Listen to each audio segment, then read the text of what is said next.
Hi out there, it's me, Brianna, and you're listening to Are We Caught Up Yet? Marvel Edition. You can find us on youtube.com/Daily Game Media and podcast services. We do want to show Safe Game Media some extra love and get early access to all our media. Enough about that. Today I am joined by my co-host and friend, Sam. How are you today? I'm okay. It's very warm here in the UK. Good thing you don't have AC. Again, don't need it.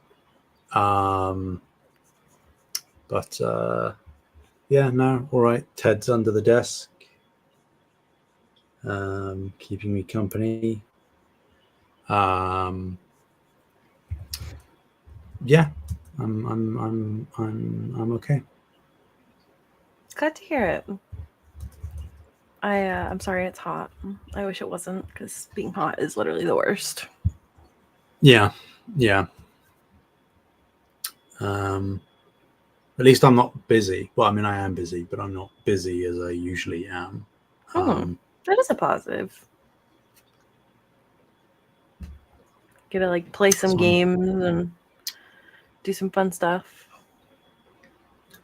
Yeah, to an extent.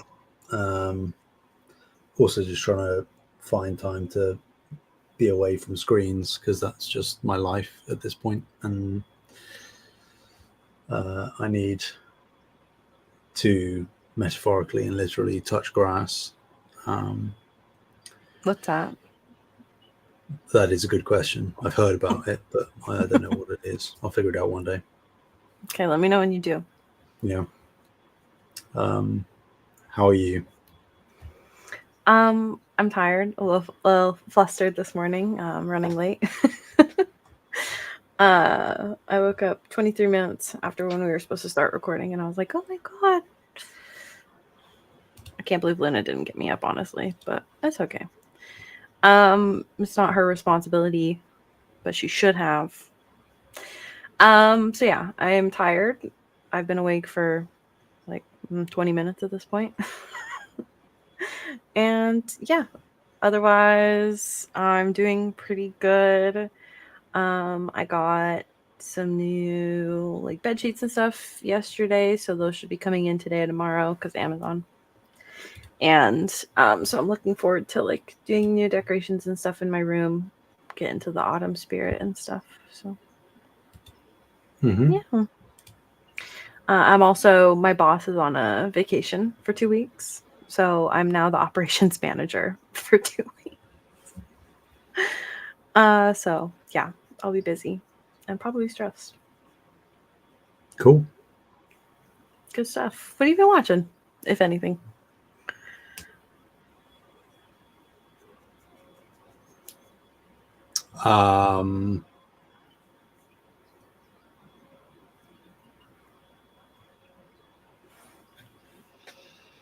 The Boys.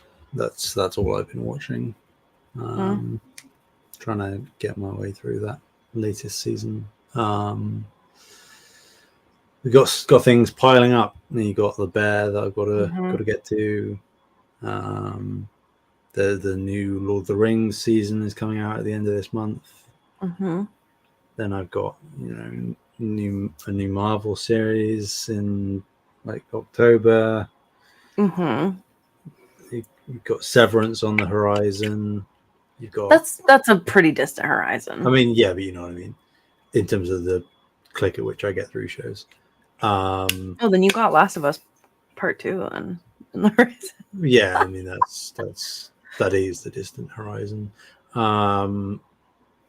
I feel like I'm missing other things, like the second season of Silo, which I'm looking forward to watching.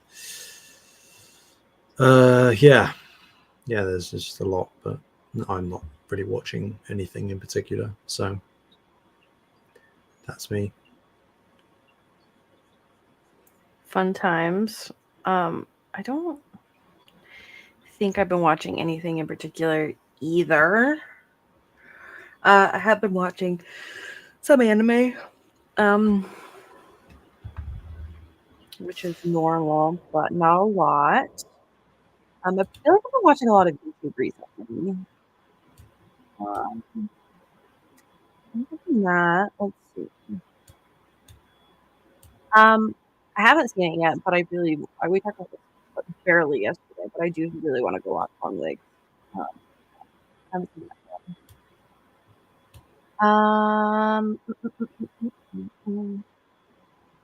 Yeah, I really don't think I've been watching. Oh, I watched the first episode of The Boyfriend. It's really good. We watch things like that for sure. I don't really watch dating shows honestly, but I've heard really good stuff. Whoa, your audio just like went really. Whoa. It must be too early for my audio too. No, it came back. See, that's too early. Don't know what that was. That was strange. Luna was using her magical powers. Maybe. I have no other explanation. So today we will be talking about one. I had to look up the full title: Doctor Strange in the Multiverse of Madness. Honestly, I thought it was like a subtitle, like Doctor Strange Multiverse of Madness, but it's not. It's in the. Okay, so we will be giving general thoughts to start, and as always, I have to start, even though I hate it. My general thoughts on this movie. I thought it was good. I don't think like I loved it by any means, but I also, just generally had a good time, I guess. I think that they did some really interesting things with music, which I thought were cool. The animations were really cool. As always, the magic system catches my attention. And this was an interesting conflict of two separate magic systems. Yeah, good, not great.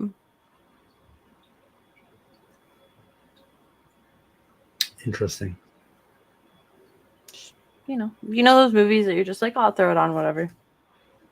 Felt like that. Okay. What are your general thoughts? I actively hate this film. Interesting. Which breaks my heart because it had so much potential. But I think just almost nothing works for me in it. I think, we'll get into it. I can elaborate as much as you'd like, whenever you'd like. But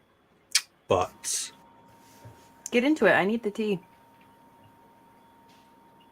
So contextually, this film was announced with a different director.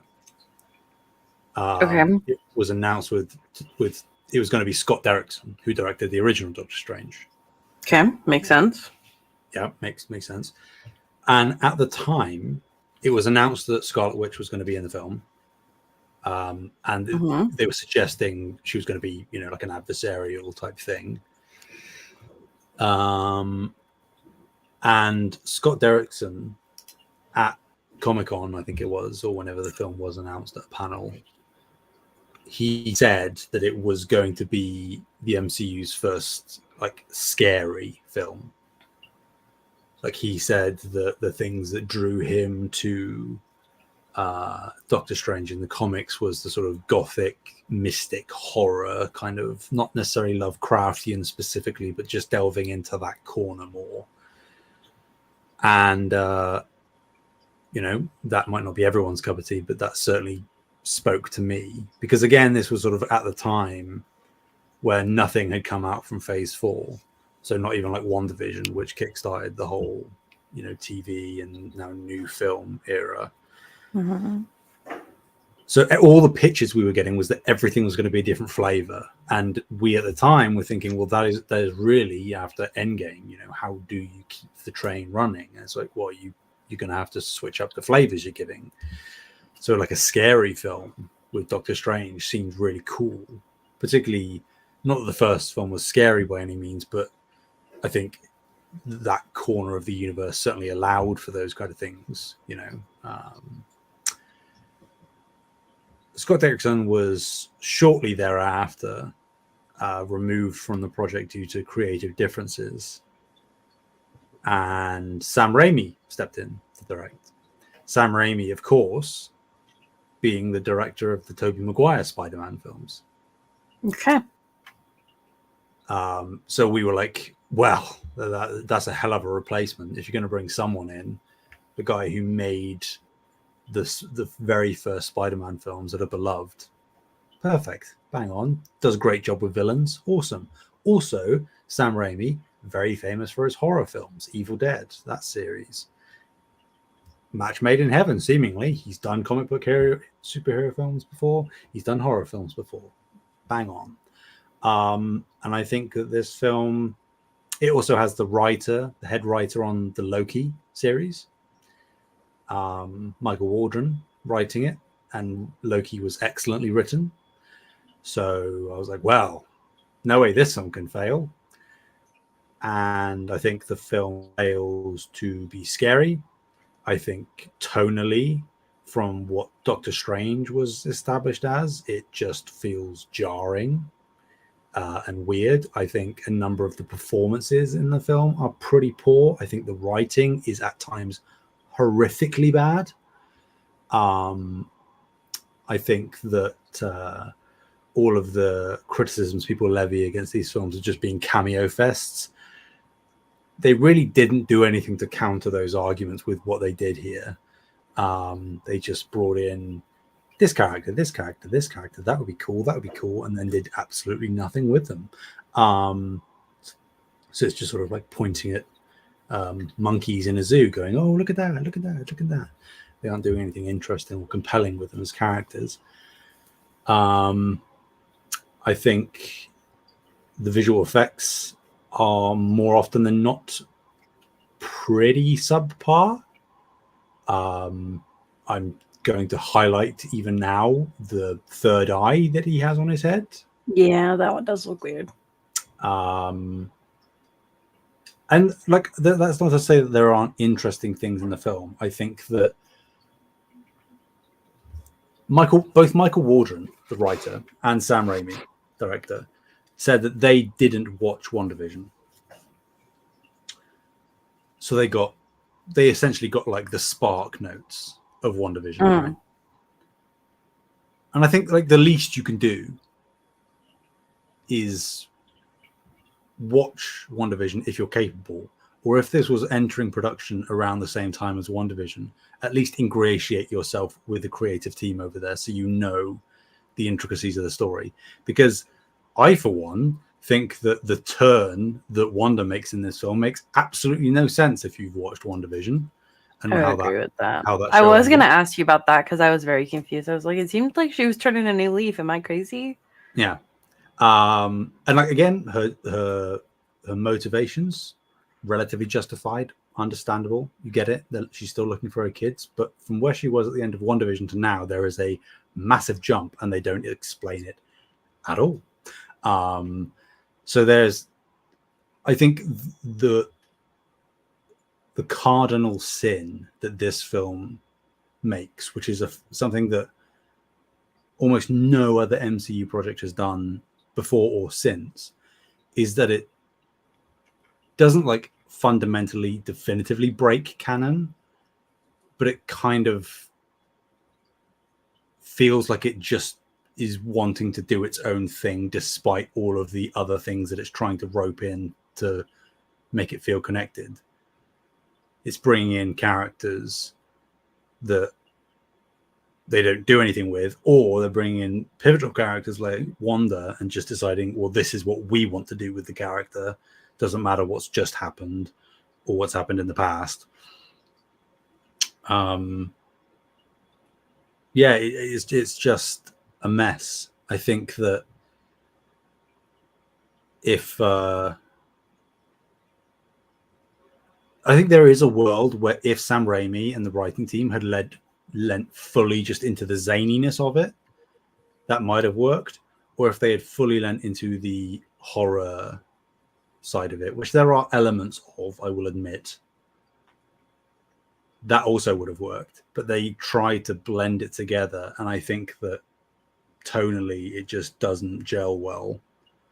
And I think it does a disservice to pretty much all of the main characters in the film. I think that the reputations and sort of public image, certainly within the fan community, is that it's kind of tarnished everyone in the film for being a part of it, which is unfortunate because coming off of stuff like No Way Home, we were amped to see Doctor Strange again.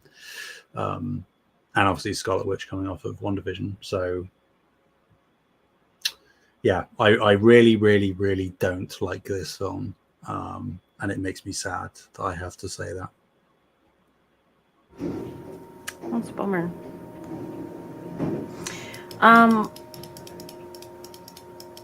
Interesting that, like, I find it interesting that, like, maybe it's just because I'm not as, like, tuned into, like, Marvel or whatever, but yeah. I mean, I definitely know what you're talking about, and I think that there were definitely some ridiculous moments for me, but I wouldn't say that I hate this film, so. Interesting. Very interesting. Okay. Well, let's get started on everything else. So first thing I want to talk about was soundtrack. I admittedly have not gone and like listened to the actual soundtrack pieces.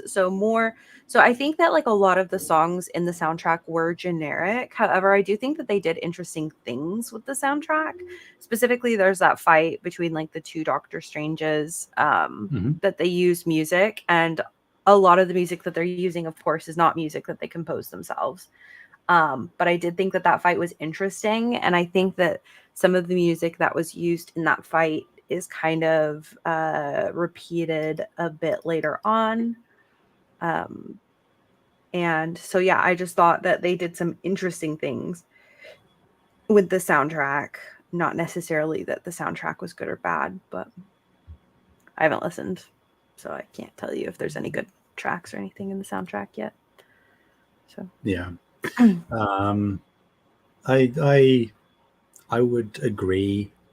I think it just, for the most part, coasts off of the established Doctor Strange riffs from the first film more often than not.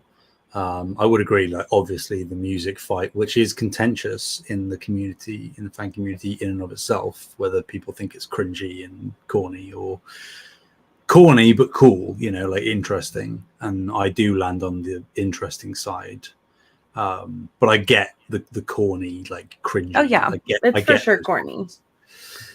So I can understand why people might not like it, but I do think that it does lend itself into the sort of weird, mystical, strange side of things, because that is the sort of stuff that he does in the comics, where like he can interact with words on a page and sort of rip them out with his magic and do things with them. So it's like that makes sense to me. Yeah, I think it also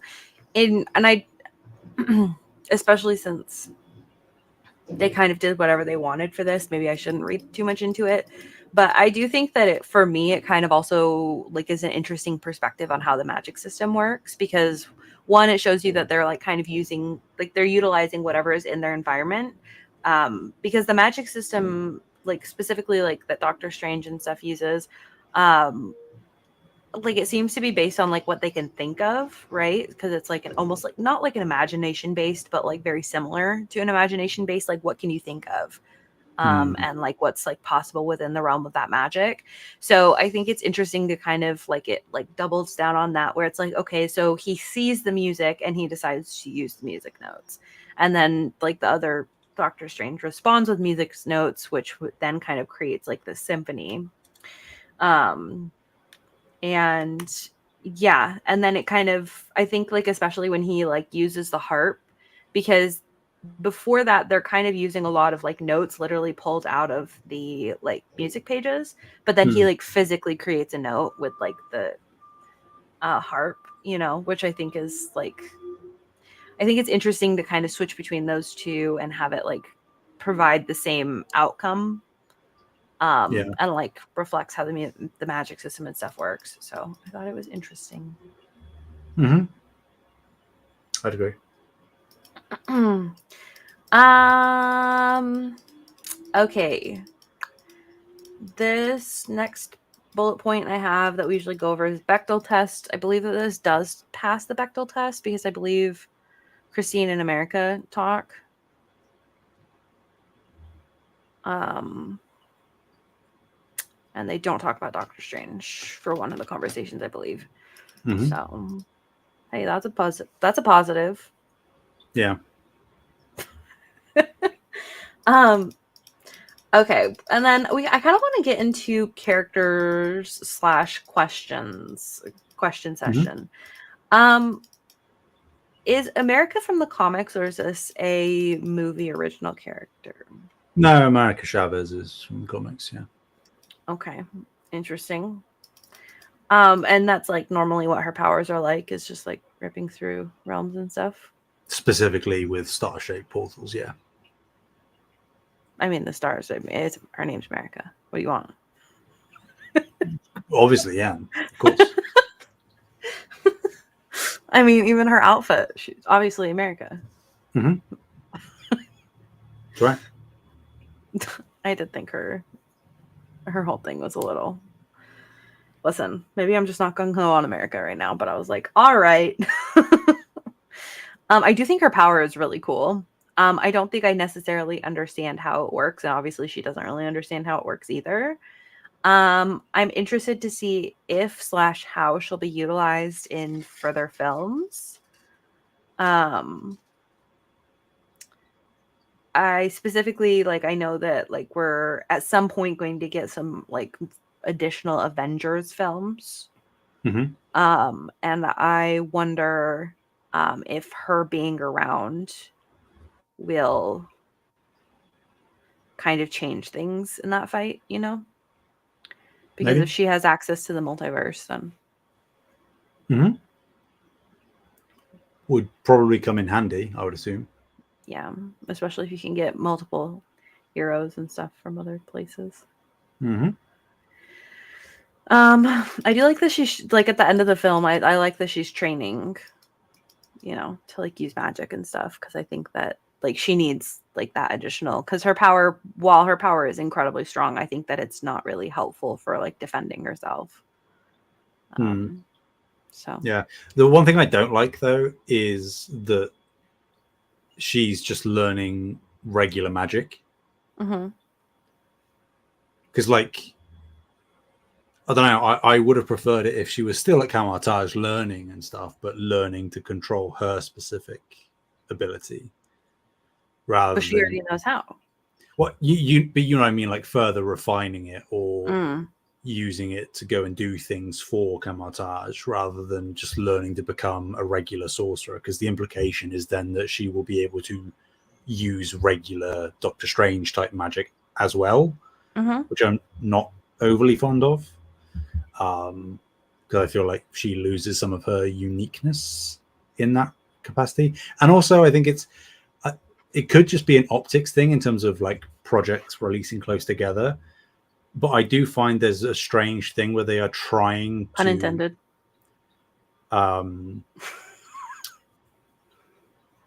not necessarily intentionally so, but make a number of the sidekick or side characters capable of things that they otherwise probably shouldn't be.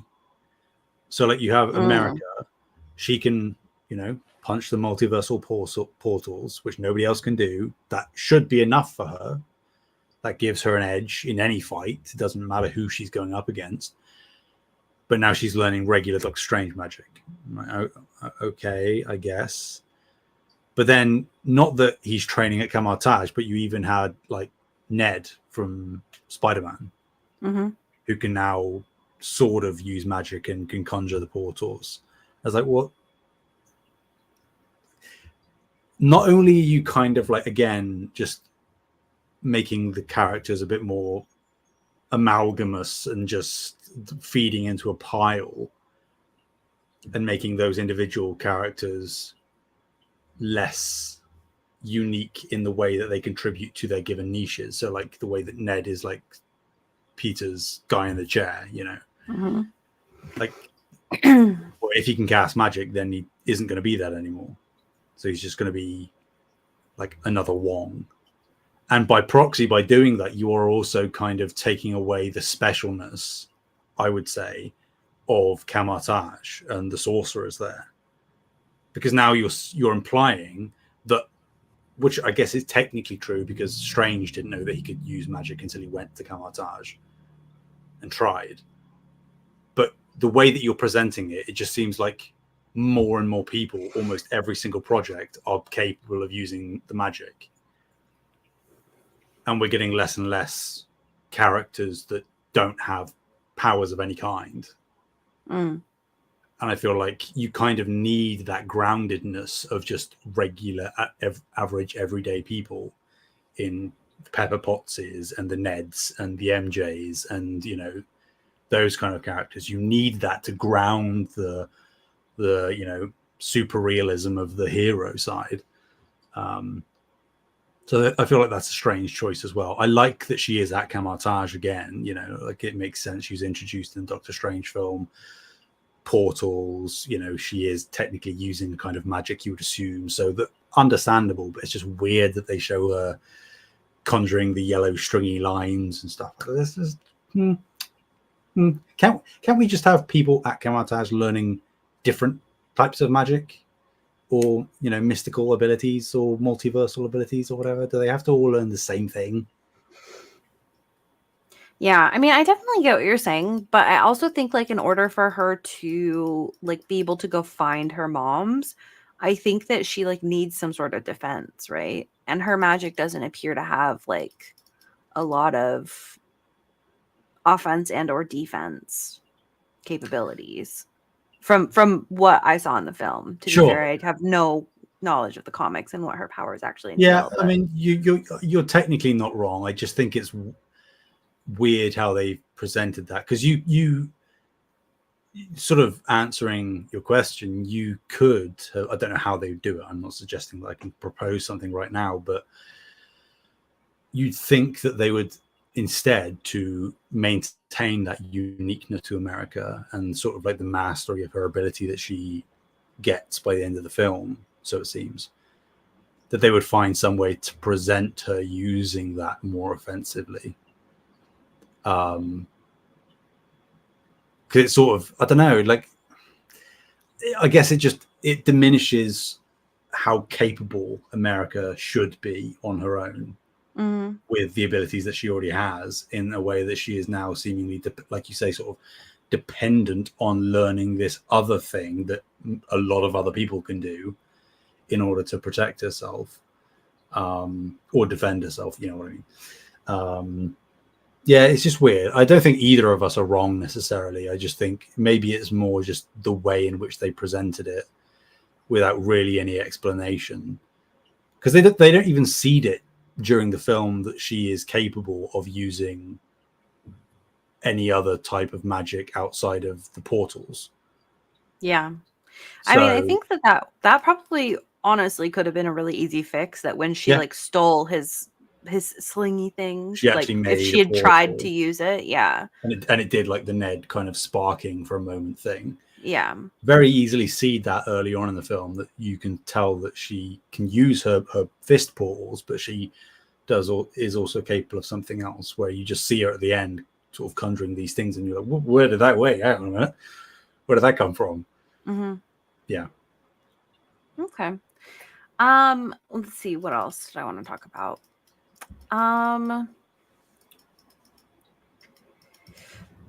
Oh, so for some of the Illuminati, which I have to say, I did laugh out loud about. I was like, are they allowed to do this? Um, anyway, some of the Illuminati, as well as the other Doctor Strange, are those characters the ones from the animated series? Well, so this is technically like we could have done a minor diversion before this film, but I decided not to. Okay. So Black Bolt, who is the dude in the black suit with like the tuning fork on his head. Yeah, stupid. Uh-huh.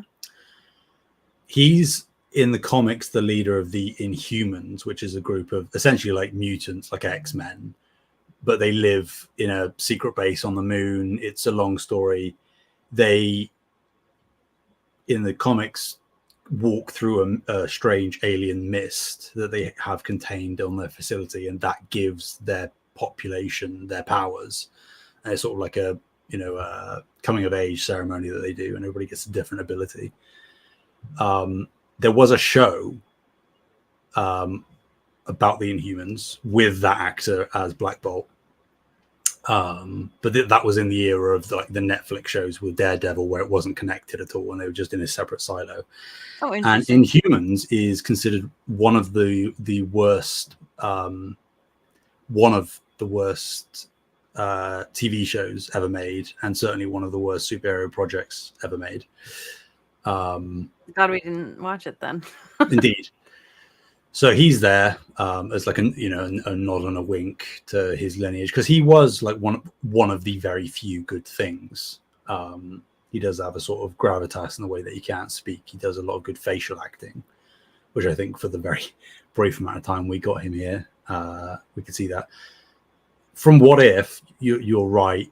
It's Hayley Atwell, who's obviously Peggy, but as Captain Carter, not that specific Captain Carter from What If, but just a live action version of a variant of Captain Carter.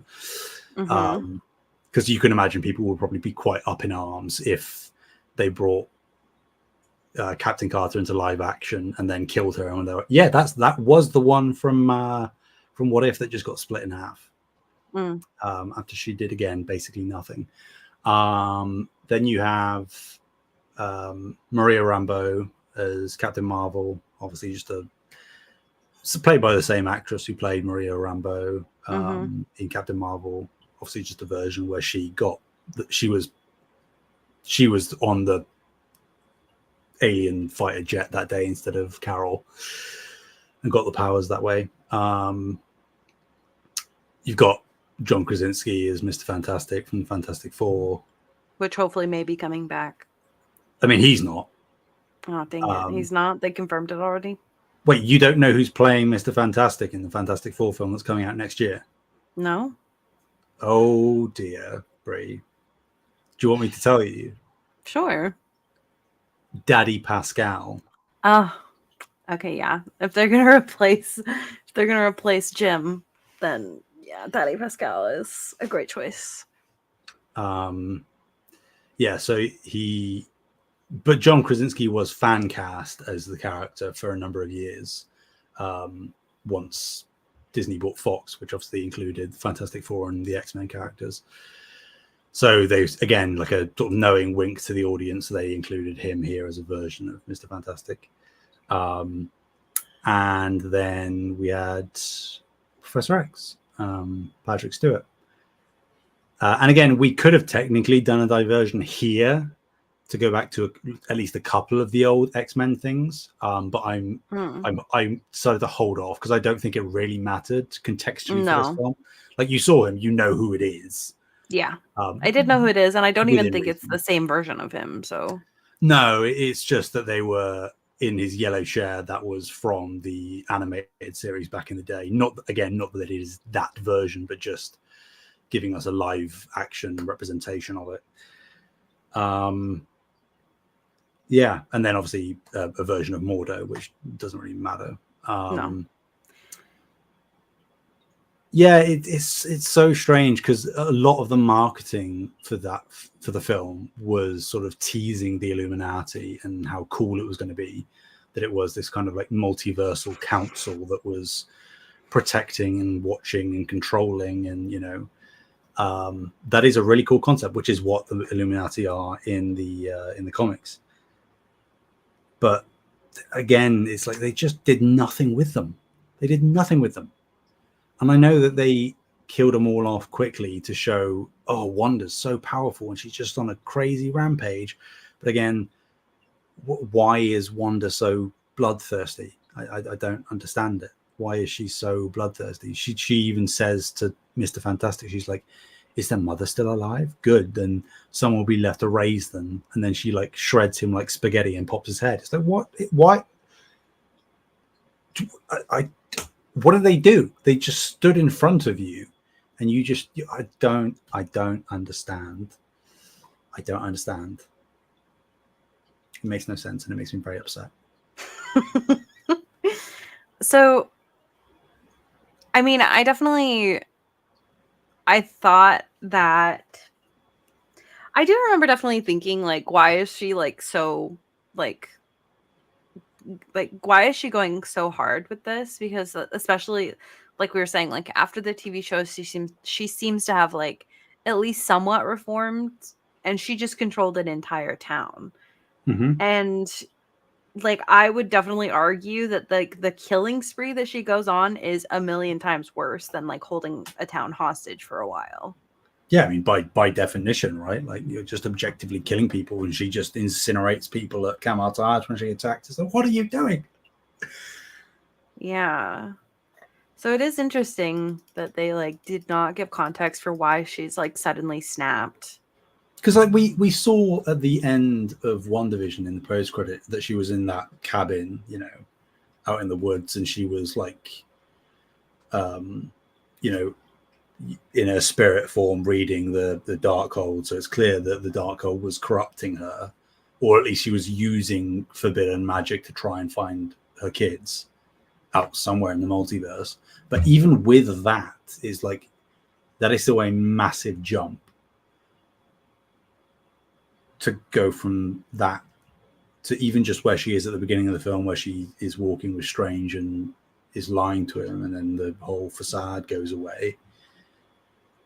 It's like, could we not have had a montage to kick the film off with her starting out in an altruistic sense, just sort of like scouring through the multiverse a little bit to try and find her kids, and it keeps failing and it keeps failing, and then she finds her kids and then it fails, and she finds her kids and then it fails, and more as that happens, she starts to not go crazy, but she starts to just keep pushing the boat and keep towing the line, and she starts to step over the line and starts doing questionable things. It doesn't even have to have that long a runtime.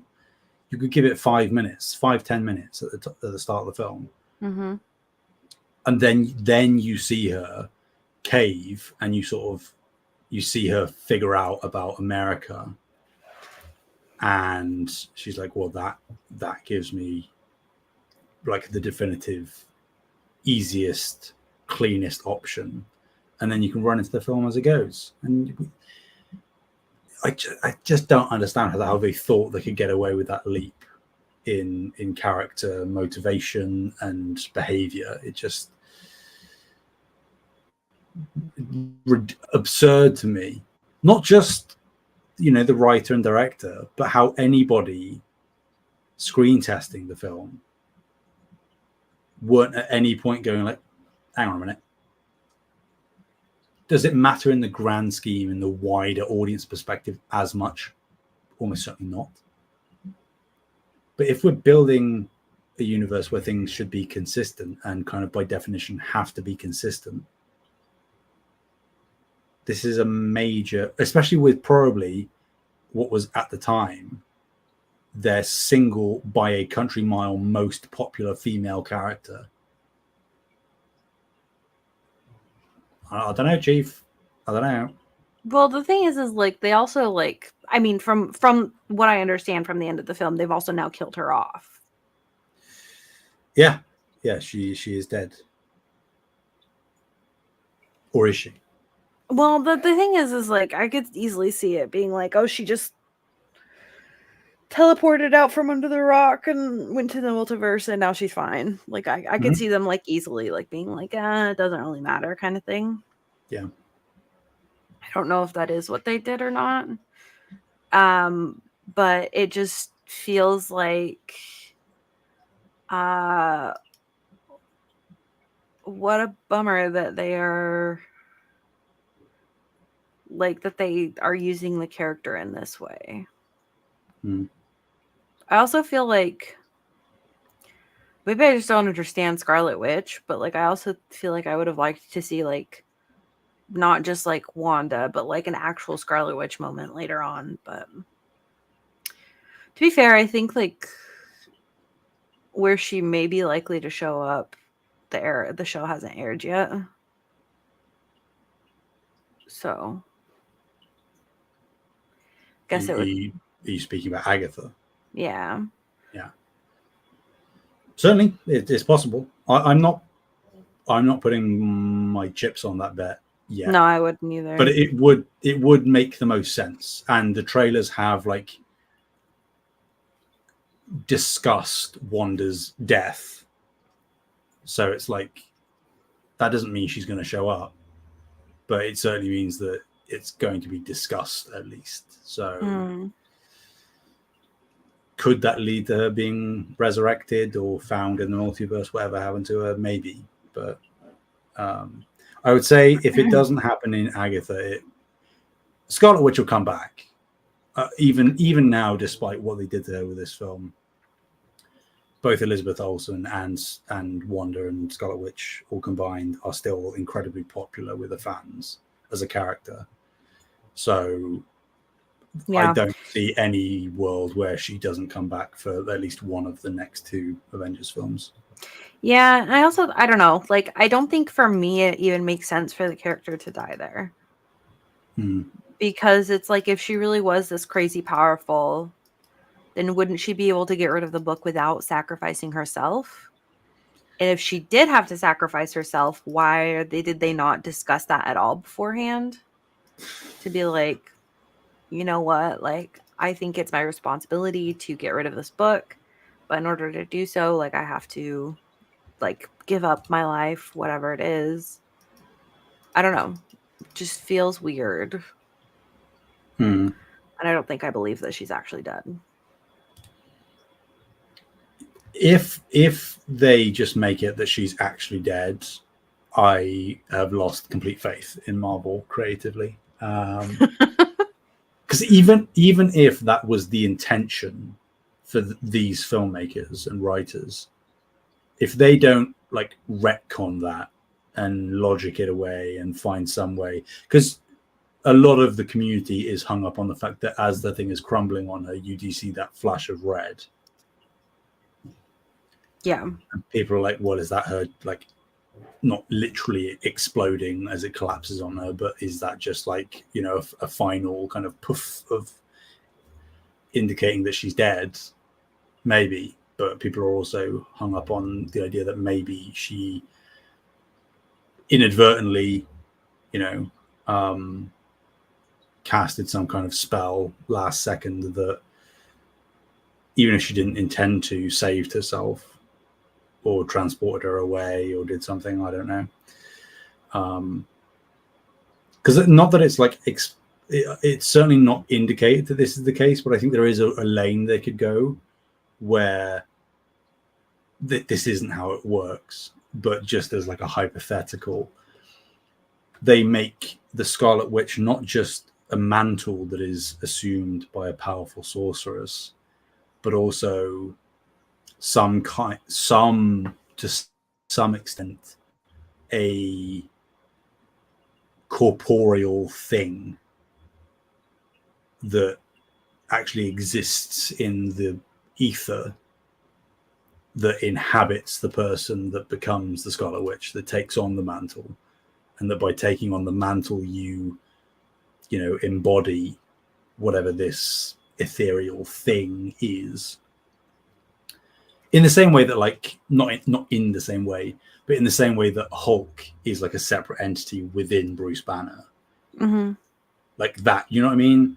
Yeah. The Scarlet Witch, or whatever it's called, that makes Wanda the Scarlet Witch.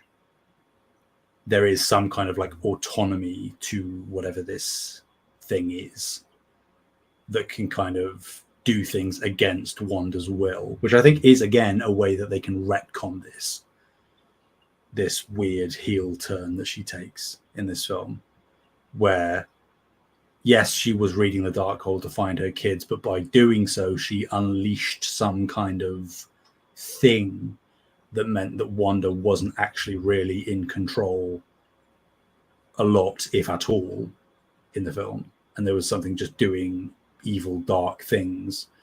And it was Wanda's drive to find her kids and to get back with her kids that was sort of the vessel to do that.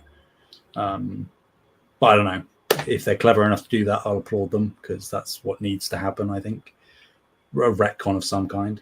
But I gotta say, I don't have massive faith that they'll be able to fully right the ship on this one. Yeah, they may just have to do one of those, like, wave their hands and like, nothing to see here, and just keep going. Yeah. Who knows? Very messy. Yeah. A couple of the things I wanted to talk about. One, I think I think one of the things that was definitely a disappointment for me was, like you're saying, where they were kind of flipping between like being a horror film and being like a slapstick film almost. Mm-hmm. And I think that the film would have worked in either one, but not in both. Yep. However, I do want to caveat that I think they still could have had comedy in the film. Yeah, of course. Specifically, like the joke that they have where he's like, you see, like, it's respectful to bow to me, like that's what you're supposed to do. Like, I think that joke was something that didn't feel like disconnected or disjointed from the horror. So I think if they had stuck with more jokes like that, yeah, I think that they could have really leaned into the horror. And I think that if this had been a full-blown horror film, I think that this film would have been really cool. Mm-hmm. Yeah. Because like there's a lot of really interesting aspects, like the way that like Wanda like literally like breaks her body to get out of the mirror. Like I thought that was really creepy. The way that she's like so desperate to follow them that she's like kind of breaking down this other person's body.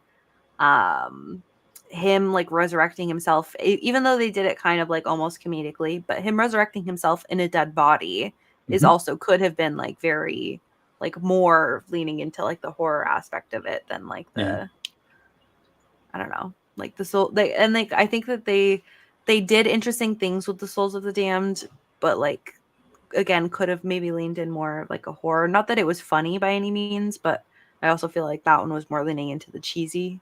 Yeah, side. Which, like, because that is full blown Evil Dead for Sam Raimi, where you have like these demonic, evil spirit beings that are kind of like mockingly tormenting things and sort of not cracking jokes explicitly, but just sort of like, you know, chirping away and making remarks and things like that, which I think is okay. And I like the idea of Strange assembling them into like a spectral cape. I think that's cool. Yeah, using them for his own purpose.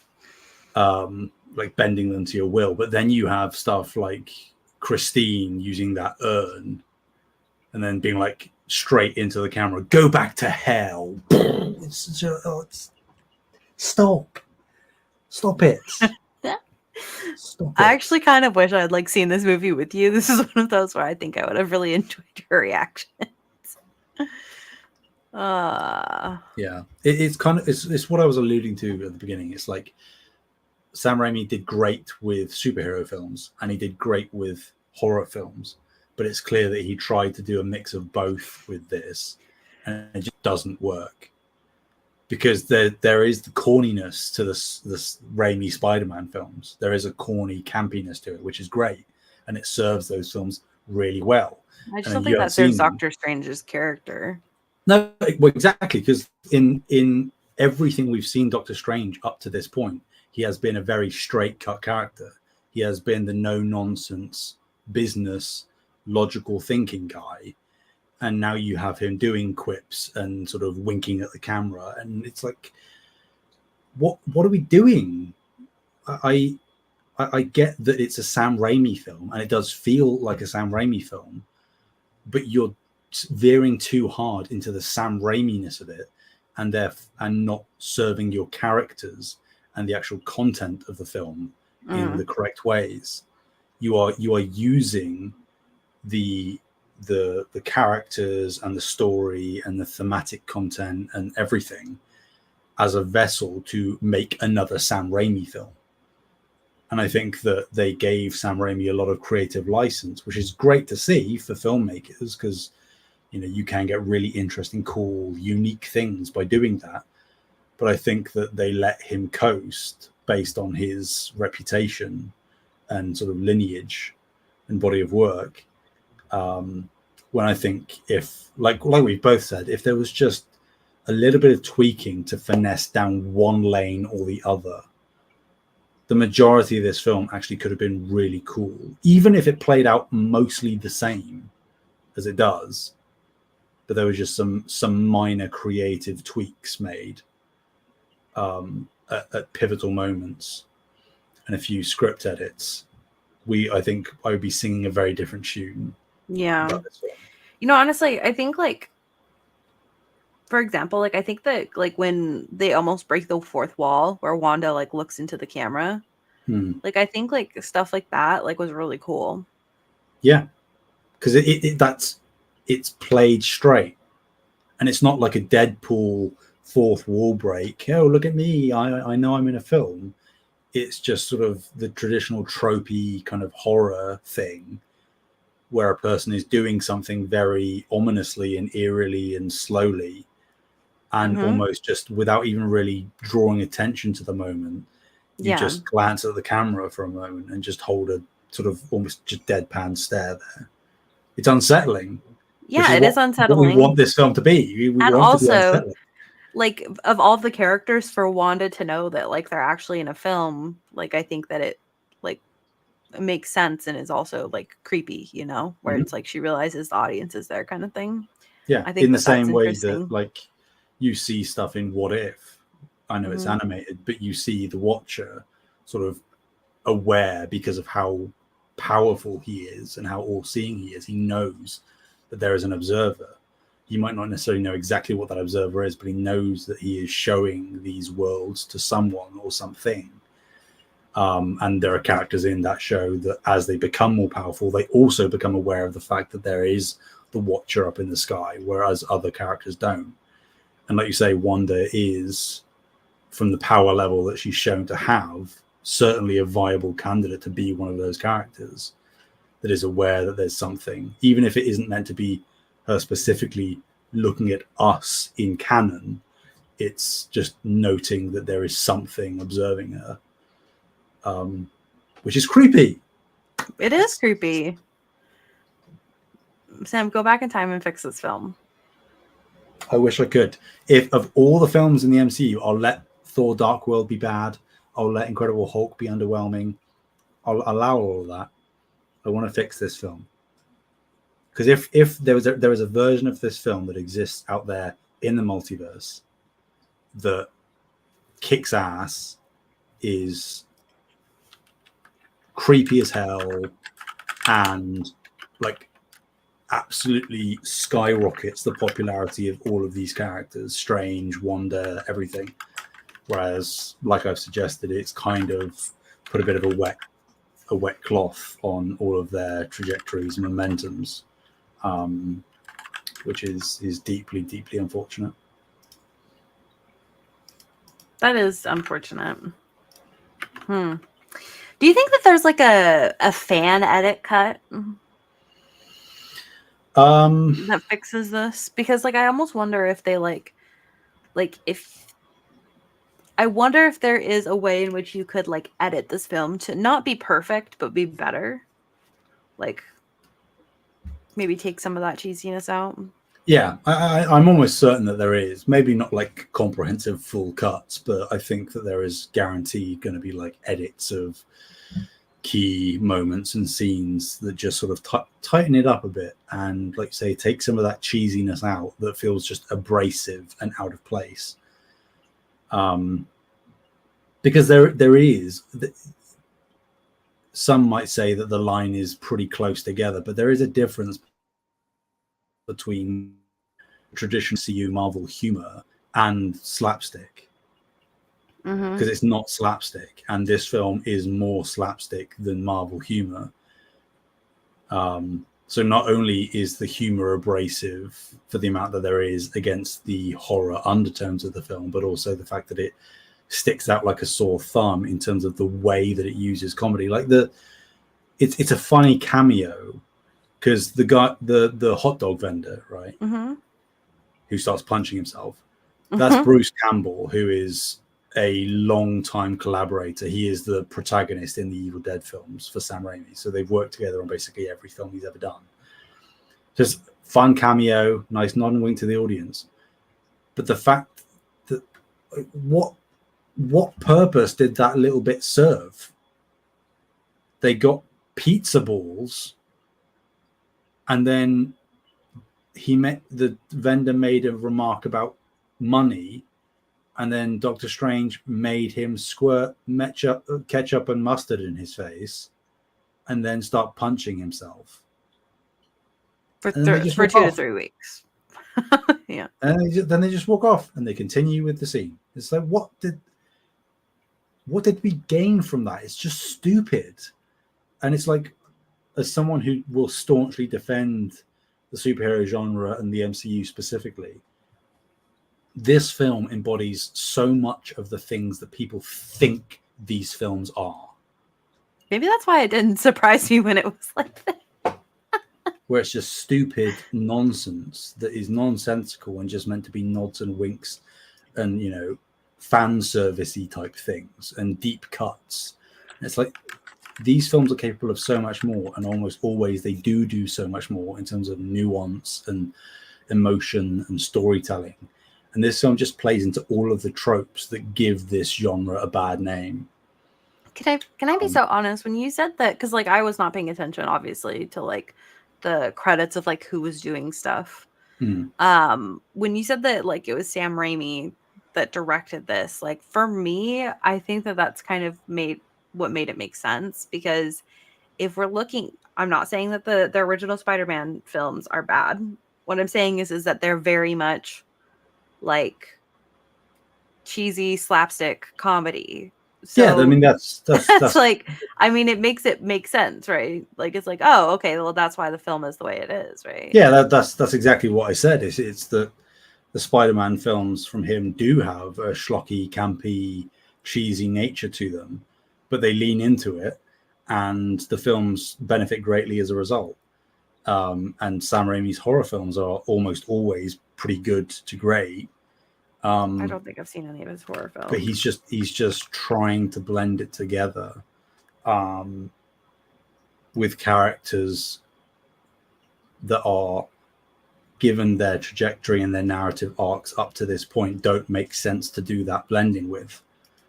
Because again, Doctor Strange is funny, but he's funny because he's a straight man.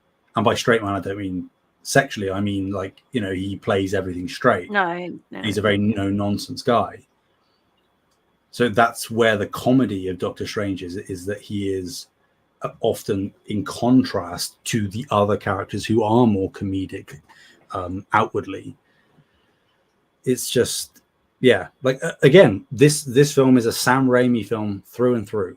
I know it is, but I think that for what they were trying to do with the film and the blend they were trying to have with the characters that they were using, just none of it feels cohesive to the rest of the MCU. It doesn't feel cohesive within the film itself. It just feels like it's throwing together a lot of different scenes that have different tones and are doing and saying different things and trying to make a movie out of it. Yeah. Which I don't like feeling as someone who's invested in this stuff. I feel like it just feels like a mess. Maybe to some extent intentionally so, because it's a multiverse and it's madness but even then, for a film called Multiverse of Madness, they don't really go multiverse hopping all that much. No, they really don't. They go to like one other universe, and that's where they stay for a lot of the time. And then you have the montage of America and Doctor Strange falling through all the different universes, but most of them looked far cooler than anything that they did for the majority of the runtime. So see, but she couldn't control her powers, Sam, so they couldn't have gone anywhere else. Oh yeah, that's right. That's right. So they just happened to fall into a universe that just looks very similar and bog standard and boring. Yeah, that's right. I mean, to be fair, their universe had a lot of flowers, and I really enjoyed that. They couldn't have stayed in that like animated pop style universe. They couldn't have stopped in the one that had the dinosaurs or the giant bees. They couldn't have stayed there, or like the Hellscape Fire one. No, they can. America couldn't have been like, I have no control, and I've landed in this one that looks really cool and could do something interesting in. No, we're going to land in a bog standard version of New York that might have a little bit more greenery, I suppose, on the buildings, but outside of that, what would you do if Marvel actually was like, hey, guys, we've actually done a remake of Doctor Strange in the Multiverse of Madness? You'd be like, yeah, that was the right answer. Yep. Interesting. Yep. I mean, would I prefer for them to just keep going and sort of like try to, as naturally as possible, amend some of those creative decisions made, which is what I think they are going to do. Of course, that's what I prefer. But if they did think, for whatever reason, that they really kind of messed up and screwed the pooch with this film, and they need to, even if it's just like a release on Disney Plus, right? Of like, there is a specific edit of this film that we've done, like you say, not necessarily a fan edit, but just we've tweaked it. We've done some reshoots. We've added a few extra scenes. Fix some of the CGI, whatever. Yeah, exactly. Things like that. I'd welcome it. Again, the usual, is the juice worth the squeeze? Absolutely not, which is why they would never do that. But I think, again, if there is one film that I would love for them to find some way to amend, and they are ultimately, I think, going to have to find ways to, within canon, amend things from this film, it would be this title. So, yeah. Okay. So what else did I say? Oh, I did want to point out that there is like a lot of like, I feel like they every time with Doctor Strange films, I felt like in the first one, this one, they almost lean into eldritch horror, and then they always lean away. Mm-hmm.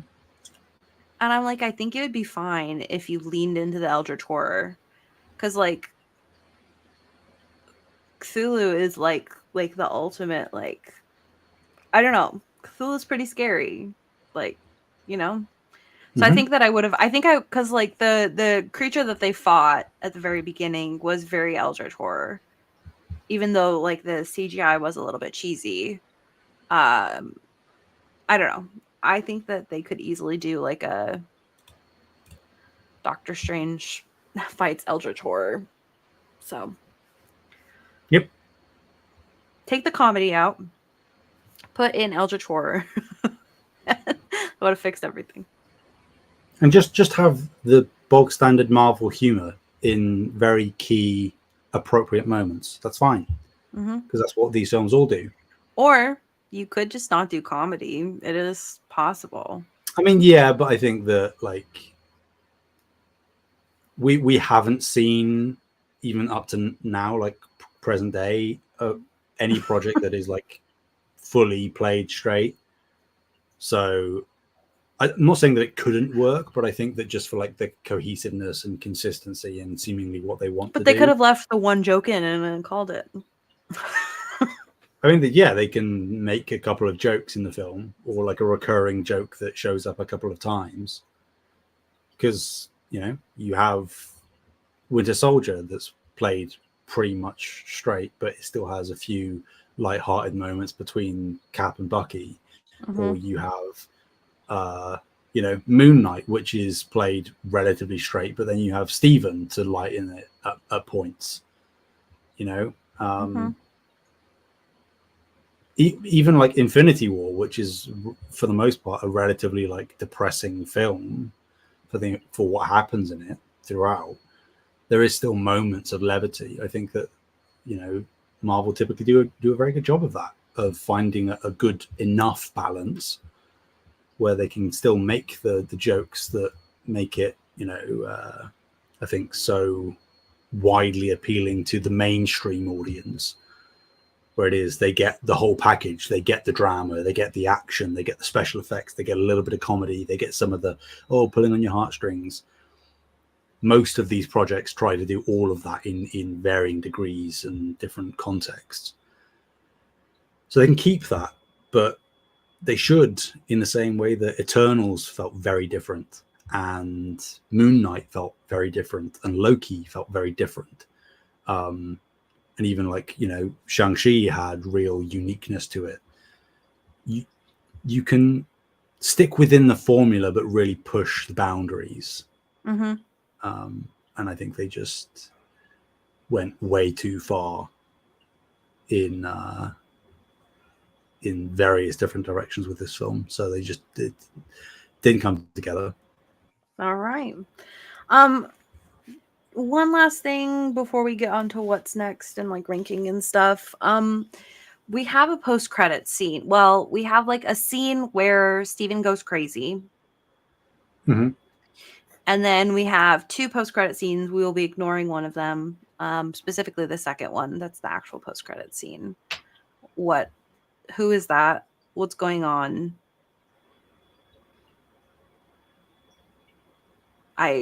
You're asking? Yeah, I was just generally confused because she like this random person shows up and is like, "Hey, you messed a bunch of stuff up. Come with me." And he's like, "All right," and then leaves. And I was like, "Yeah, nobody's asking any questions." I won't give too much context. For context, we haven't seen her since yet. But that was more so like, I mean, it's set up obviously, but for comic people specifically, that character, the context I will give, that character is called Clea. She's obviously a sorceress, and she is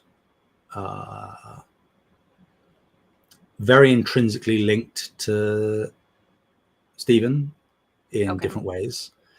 And I'm not going to say anything more, but what I will say is that she obviously, like, rather than opening a portal, she like cut her way in.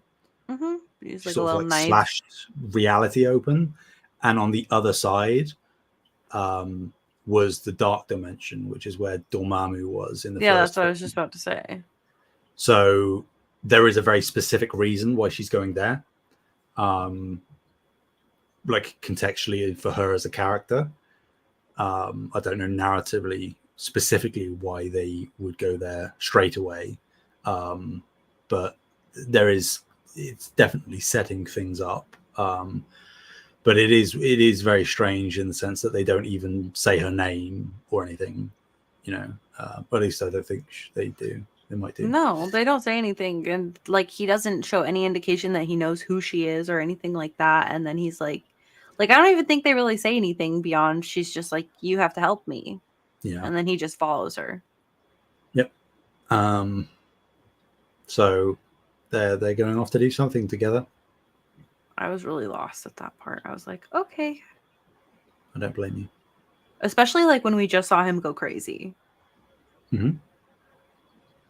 It's got that third eye.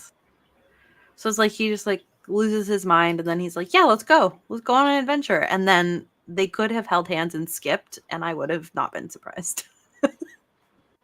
Yeah, he's obviously been at least partially corrupted by the Darkhold. He's used that dark magic, and we'll I guess we'll see what happens. Literally, because I still don't know what happens to him. Okay. Okay. Let us go through here. Let's do our ranking, and then we can talk about what's next. Okay. I'll let you go first. Where would you like to rank this? 31.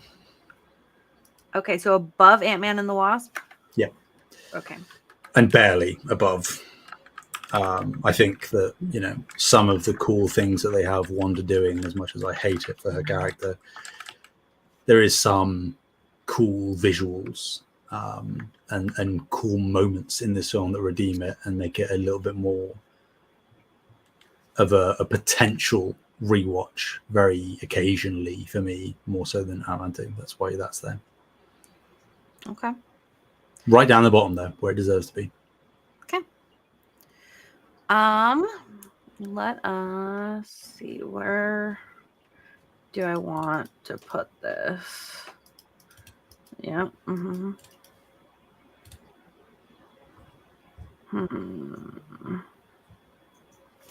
I'll put it at 30 for me, which would put it below The Falcon and the Winter Soldier and then above Captain America for me. The first movie. I was not gung-ho about that first movie. Yeah, I think that I'm happy with it there. Puts it above Daredevil Season 1, Ant-Man and the Wasp, Thor: The Dark World, and Incredible Hulk. So, yeah, I think that that's a good spot for me.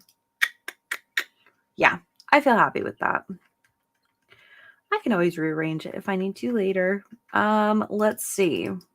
This is perfect timing for Sam to do his little 30-second thing that he needs to do, because of course we need to know what we're watching next. However, while we are waiting, I will take this opportunity to have a brief discussion with you guys about Defender Strange. Oh, he's back. I was just about, because I had to go on a tangent because the next thing was what's next. But my tangent being Defender Strange, which is just Doctor Strange with long hair and a ponytail. Very handsome. Mm-hmm. Very, very handsome. If you say so. I was like, oh damn. I wasn't expecting it. Doctor Strange, of course, still on my simp list. He's number 6 right now. So just below Miguel O'Hara.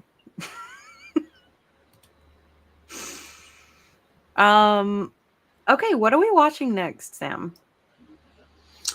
We are doing Miss Marvel next. Okay, now I actually have to watch it. To be fair, I did watch the first episode already because, like I said last time, I wanted to get like a little bit ahead. But my little bit ahead was one episode, and I said, what are we watching? So that's where I'm at. Miss Marvel. It's a show. Wow, that's a ringing endorsement already. I've only seen one episode. We'll see. We shall see. Okay, well, you guys, thank you so much for taking the time to hang out with us today. I do want to give a special shout out to our current patrons. Alpaca Tom, Fabulous Brianna, Brianna's mom, Brianna's brother, Lindsay, Nicolai at Night, Cypher Primus, Brendan Myers, Marcus O'Neill, Lillian, Mimi J, David Hartright, Dave Harp, the Xbox Expansion Pass, Lee Navarro, Silla Canet, Ellery Woods, Parker III, Shelby, and Chad. Thank you guys so much for the support. Sam, I have to tell you, we've been calling the people that joined for Anime Cast. We don't actually know if they did or didn't, to be fair, but we pretend that they did. We've been calling them the reincarnation. Because the other anime podcast is called, of course, that time we got reincarnated as an anime podcast. So that's been my reoccurring joke for a while now.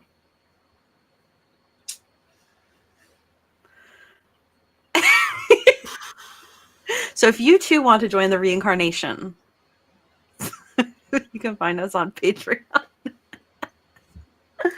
Sam, where can people find you? Anywhere and everywhere at Sam Heaney, HEA anyway.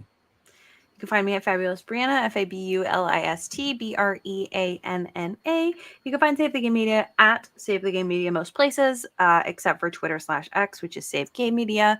You can join our Discord. The link is always in the show notes. All that fun stuff. We'll see you in 2 weeks. Bye.